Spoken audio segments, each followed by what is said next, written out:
What was your first impression of Nelson as a teammate? Silence is golden, isn't it?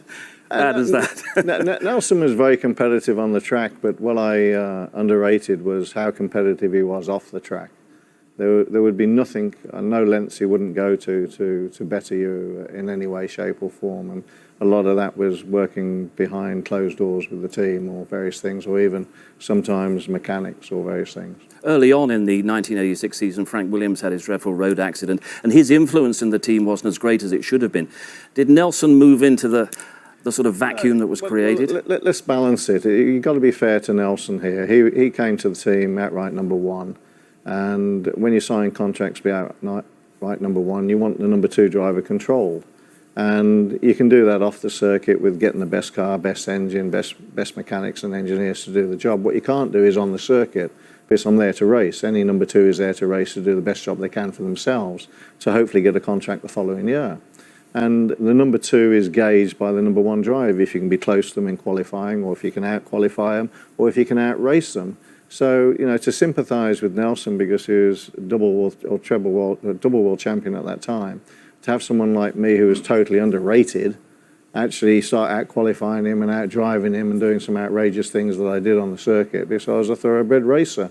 It wasn't a problem for me, but he didn't like it. He got irritated, didn't he? It became, of course, an epic season. But as you reflect on that, on the 1986 season, is there a sense in which the battle between you and Nelson cost the team the Drivers' Championship? No, I mean, this is how it really happened. I was calling into on the radio to the pit saying, look, I should stop. Nelson had previously stopped. Goodyear had inspected the tyres and said, there's no wear issue, there's no problem at all, you know, stay out. Patrick also said stay out because there's more of a risk coming in those days of coming and having a wheel jam or wheel nut jam, and obviously you spend a lot of time in the pits. And I wasn't pushing too hard either. I had Stefan Johansson behind by 40-something seconds, and I was just following Prost. And so they persuaded me to stay out. I didn't have any handling problems, any grip problems.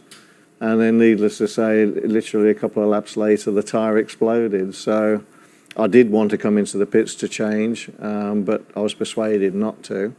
And then I lost the championship twice. I didn't lose it once. And I think it's an interesting phenomenon, this, because obviously I lost the championship by 1 point. And Jean-Marie forced me to go to the prize giving in Paris at the end of that year, put on a special presentation and trophy for me to be runner-up, which I didn't appreciate. But he said if I didn't go, he'd find me another 150,000. So I actually went to the presentation. And then I sat next to Bertie Martin, a clerk of the course of the Australian Grand Prix, and he said, terribly sorry, Nigel, what happened? I said, he said, we know what happened if you'd hit the wall. And I'm looking at him going, I don't really want to think about it. I had maybe broken legs or, you know, maybe even more seriously.